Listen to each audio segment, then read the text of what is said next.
Storage definitions and notation review, ये आप सबको आता है, मैं गारंटी से तो नहीं कह सकती, लेकिन ये इतनी बेसिक चीज़ है कि ये सबको पता होनी चाहिए। बेसिक यूनिट जो है वो कंप्यूटर का बिट है, ये तो आपने मेरे ख्याल से अभी फर्स्ट सेमेस्टर में पढ़ लिया होगा। बिट में जो है वो हम या तो 0 की बात करते हैं या फिर 1 की बात करते हैं, क्योंकि बिट में हम सिर्फ एक सिंगल डिजिट को स्टोर कर सकते हैं। इसी तरह से all other storage in collection of bits, 8 जब बिट्स मिलती हैं तो वो एक बाइट बनता है, ठीक है जी। अ बाइट इज़ 8 बिट्स, ठीक है जी। इस तरह से किलो बाइट है, मेगा बाइट है, गैगा बाइट है, टेरा बाइट है, पीटा बाइट है। ये डिफरेंट जो हैं यूनिट्स हैं कंप्यूटर की मेमोरी को काउंट करने के लिए। नेक्स्ट वन इज़, ये आपने पढ़ लेना है खुद ही, storage definitions and notation review. कोई चीज़ इसमें समझ ना आए तो आप मुझसे क्वेश्चन कर सकते हैं। Next one is storage structure, ये भी मेरे ख्याल से आप सबको पता होगा, मैं अगेन रिवाइज करवा देती हूँ। मेन मेमोरी जो कि एक वोलेटाइल मेमोरी है, जिसको हम रैम कहते हैं, रैंडम एक्सेस मेमोरी, जिसमें जो है तब डाटा आता है जब हम कोई भी प्रोग्राम लोड करवाते हैं, ठीक है जी। सेकेंडरी स्टोरेज कौन सी डिवाइसेस होती हैं? ऐसी डिवाइसेस जहाँ पे डाटा परमानेंट सेव होता है, और ये आपकी नॉन वोलेटाइल मेमोरी होती है। वोलेटाइल और नॉन वोलेटाइल में डिफरेंस मैं बता दूँ। वोलेटाइल का मतलब ये होता है कि आपकी जो भी डाटा आएगा रैम में वो टेम्परेरीली आएगा, जब आप कंप्यूटर बंद करेंगे तो आपकी रैम से सारा डाटा रिमूव हो जाएगा। जबकि नॉन वोलेटाइल का मतलब ये होता है कि यहाँ पे डाटा परमानेंटली सेव है, अगर आप कंप्यूटर बंद कर दें, शट डाउन कर दें, जो भी कर दें, डाटा आपका परमानेंटली सेकेंडरी स्टोरेज डिवाइसेस में सेव रहेगा।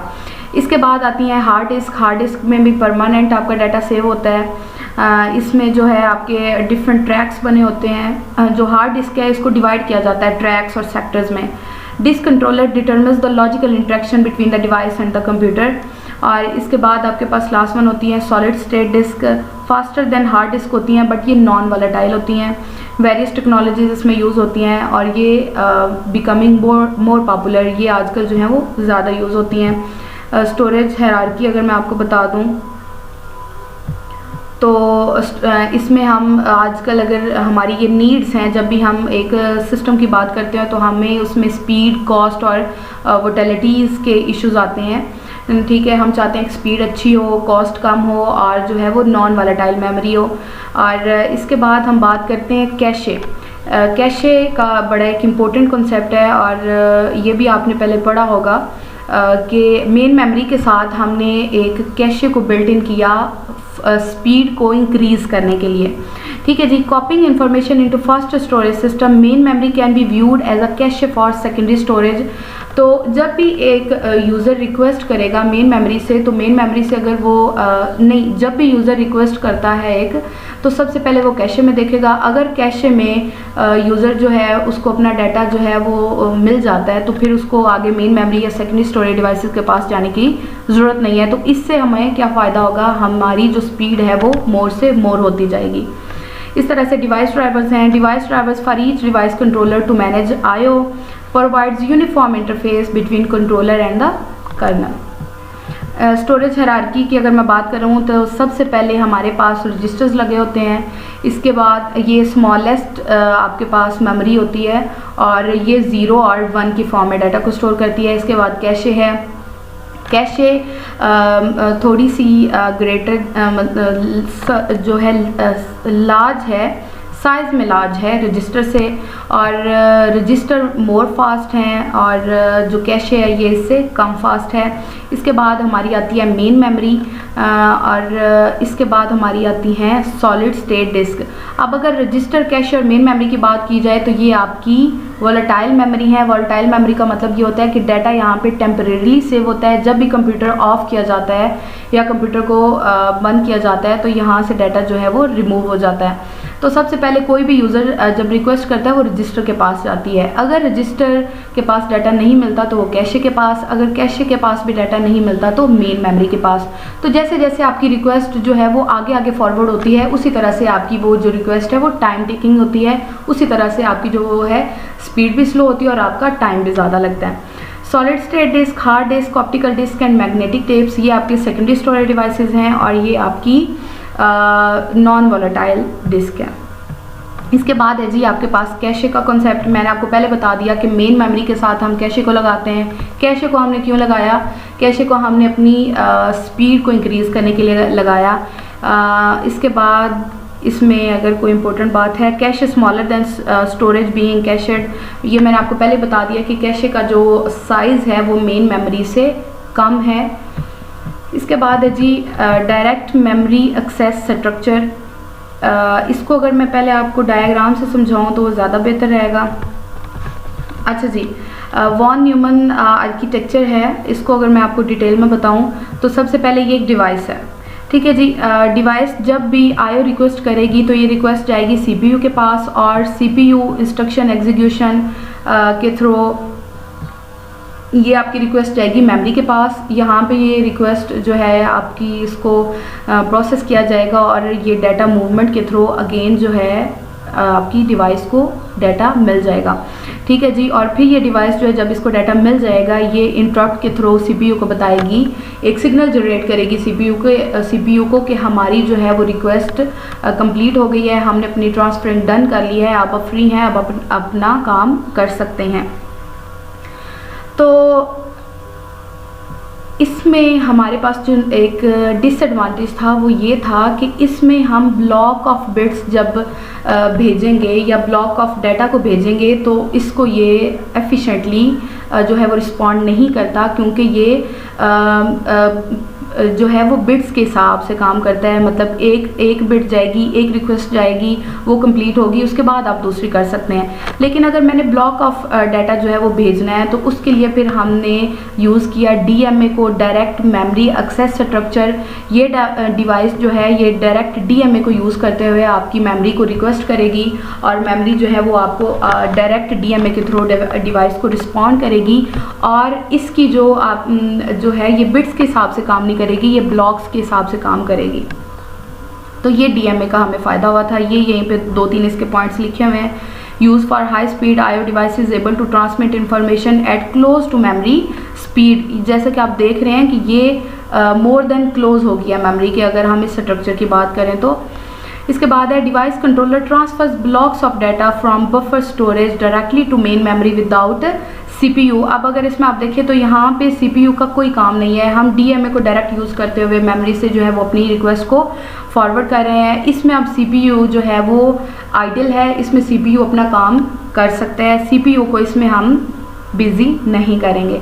इसके बाद है जी ओनली 1 इंटरप्ट इज जनरेटेड पर ब्लॉक, ठीक है जी। यही मेन डिफरेंस था कि यहाँ पे हम जो है एक बिट के बाद एक इंटरप्ट जनरेट कर रहे थे, जबकि डीएमए में हम एक पूरे ब्लॉक को सेंड करने के बाद जो है वो एक इंटरप्ट को जनरेट करेंगे। तो ये मेरे ख्याल से अब आपको क्लियर हो गया होगा। इसके बाद हम देखते हैं computer system architecture. Most system use a single general purpose processor. Most systems have special purpose processors as well। एक होता है आपके पास जनरल पर्पस प्रोसेसर और एक होते हैं जी आपके पास स्पेशल पर्पस प्रोसेसर्स। अब इन दोनों में क्या डिफरेंस है? जनरल पर्पस जो प्रोसेसर्स होते हैं ये आपकी ओवरऑल वर्किंग के लिए काम करते हैं, जबकि स्पेशल पर्पस प्रोसेसर्स जो होते हैं वो कुछ स्पेसिफिक टास्क को परफॉर्म करने के लिए बनाए जाते हैं। जैसे मैंने कीबोर्ड से एक बटन दबाया तो आपकी जब मैंने बटन दबाया तो की स्ट्रोक के थ्रू जो मैंने कोई भी जो फंक्शन परफॉर्म करवाया है वो कोडिंग में जो है वो तब्दील होगा। तो ये एक स्पेसिफिक काम है, ये कौन करेगा? आपका स्पेशल पर्पस प्रोसेसर्स ही काम करेंगे। इसके बाद आपके होते हैं जी multiple processor systems growing in use and importance. आजकल के दौर में जो है मल्टी प्रोसेसर सिस्टम जो है वो काम कर रहे हैं, also known as parallel systems. Parallel system हम इनको क्यों कहते हैं? क्योंकि मल्टीपल रिक्वेस्ट ये एट द टाइम ही इनको रिस्पॉन्ड करता है। इनको टाइटली कपल सिस्टम्स भी बोलते हैं। इनके एडवांटेजेस क्या हैं? इसके ज़रिए मल्टी प्रोसेसर के सिस्टम के थ्रू हमारी जो थ्रूपुट है, हमारी जो रिस्पॉन्सिवनेस है वो इंक्रीज़ हो गई है। सिस्टम जो है वो आपका मोर से मोर रिस्पॉन्सिवनेस हो गया है। ऐसा क्यों है? क्योंकि अगर एक टाइम पे एक प्रोसेसर आपका रिस्पॉन्ड नहीं कर रहा तो दूसरा जो प्रोसेसर है वो उस रिक्वेस्ट को रिस्पॉन्स कर देगा। इकॉनमी ऑफ स्केल का मतलब ये है कि अगर हम जनरल पर्पस रजिस्टर की बात करें तो वहाँ पे जो है आपके जो प्रोसेसर्स हैं वो शेयर्ड नहीं है, जबकि मल्टीपल प्रोसेसर सिस्टम में आपके जो रिसोर्सेज हैं आपके जो जितनी भी रिक्वेस्ट हैं उनको ये शेयर कर रहा है, तो इकॉनमी ऑफ स्केल का हमें बड़ा एडवांटेज है। इंक्रीज रिलायबिलिटी, दैट मीन्स अगर एक प्रोसेसर फेल भी होता है तो हमारे पास दूसरा जो है वो प्रोसेसर है जो कि हमें रिस्पॉन्ड करेगा। इसकी दो टाइप्स होती हैं, एसिमेट्रिक मल्टी प्रोसेसिंग और सिमेट्रिक मल्टी प्रोसेसिंग। एसिमेट्रिक से मुराद ये है कि each processor is assigned a specific task, और सिमेट्रिक में हम जितने भी, जैसे मैंने ऊपर बताया कि जनरल पर्पस प्रोसेसर्स हैं, ये जो है ऑल टास्क को परफॉर्म करने के लिए यूज़ होंगे। उसके बाद है जी आपके पास सिमेट्रिक मल्टी प्रोसेसिंग आर्किटेक्चर, ये इसको बताया हुआ है। सिमेट्रिक में मैंने आपको जैसे पीछे बता दिया है कि जो प्रोसेसर है वो जितने भी टास्क होंगे वो कोई स्पेसिफिक टास्क परफॉर्म नहीं करवाएगा, जो भी टास्क आएगा ये उसको परफॉर्म करवाएगा। ये CPU 0 है, ये 1 है, ये 2 है, इस तरह से रजिस्टर्स, कैशे और ये एक शेयर्ड मेमोरी के थ्रू अपनी रिक्वेस्ट जो है वो फॉरवर्ड करेंगे। इस तरह से आपके पास ड्यूअल कोर डिज़ाइन है जिसमें मल्टीपल चिप्स जो है वो बिल्ट इन होती हैं, मल्टी कोर जिसको आप बोल सकते हैं। सिस्टम कंटेनिंग ऑल चिप्स, और जिसमें आप देख सकते हैं कोर 0 है, कोर 1 है, और ये भी एक शेयर्ड मेमोरी के थ्रू जो है वो अपनी रिक्वेस्ट को फॉरवर्ड करते हैं। इसके बाद है जी आपके पास क्लस्टर सिस्टम्स। अच्छा जी, अब क्लस्टर सिस्टम्स जो हैं ये आपके मल्टीपर्पज़ सिस्टम्स की तरह ही होते हैं, लेकिन इनमें और मल्टीपल प्रोसेसर सिस्टम और क्लस्टर सिस्टम में एक ही डिफरेंस है कि मल्टीपल प्रोसेसर सिस्टम में सिर्फ हम एक प्रोसेसर की बात करते हैं, ठीक है जी। डिफरेंट प्रोसेसर्स तो हैं लेकिन सिर्फ प्रोसेसर की बात हो रही है, जबकि क्लस्टर का मतलब ये है कि हम पूरे सिस्टम यूनिट की बात कर रहे हैं। हम सिर्फ प्रोसेसर या CPU की बात नहीं कर रहे, हम पूरे सिस्टम यूनिट की बात कर रहे हैं, ठीक है जी। But multiple systems working together, usually sharing storage through storage area network, provide high availability. इसकी भी दो टाइप्स हैं, एसिमेट्रिक है और सिमेट्रिक है। एसिमेट्रिक जो है has one machine in hot stand by mode. इसका मतलब ये है कि एसिमेट्रिक में एक मशीन मॉनिटर के तौर पे काम करेगी, बाकी स्लेव्स के तौर पे काम करेंगे। सिमेट्रिक क्लस्टरिंग में has multiple nodes running applications. इसमें कोई आपका मॉनिटर नहीं है और कोई जो है वो स्लेव नहीं है, इसमें जितनी भी एप्लीकेशंस है वो इकट्ठी काम करेंगी एक दूसरे को मॉनिटर करते हुए। Some clusters are for high speed performance. Applications must be written to use parallelization. इससे मुराद ये है कि एप्लीकेशंस जो हैं वो इस तरह से राइट की जाती हैं कि पैरेलल काम किया जा सके, मल्टीपल रिक्वेस्ट को पैरेलली एग्जीक्यूट किया जा सके। Some have distributed local manager to avoid conflicting operations. कुछ जो है हम इस तरह से डिज़ाइन करते हैं कि डिस्ट्रीब्यूटेड काम हो सके, एक दूसरे के रिसोर्सेज को शेयर करते हुए। क्लस्टर सिस्टम की जो है डायग्राम दिखाई हुई है। एक स्टोरेज एरिया नेटवर्क है, कंप्यूटर 3 तरह के हैं और ये आपस में कनेक्टेड हैं। इसके बाद है जी हमारे पास ऑपरेटिंग सिस्टम का स्ट्रक्चर। ये इंशाल्लाह से जो है हम नेक्स्ट लेक्चर में डिस्कस करेंगे। आज का लेक्चर मेरे ख्याल से, या मैं उम्मीद करती हूँ आपको समझ आया होगा। कुछ भी आपको समझ ना आया हो, कोई भी क्यूरी हो, आप मुझसे ग्रुप में जो है वो पूछ सकते हैं। बहुत शुक्रिया।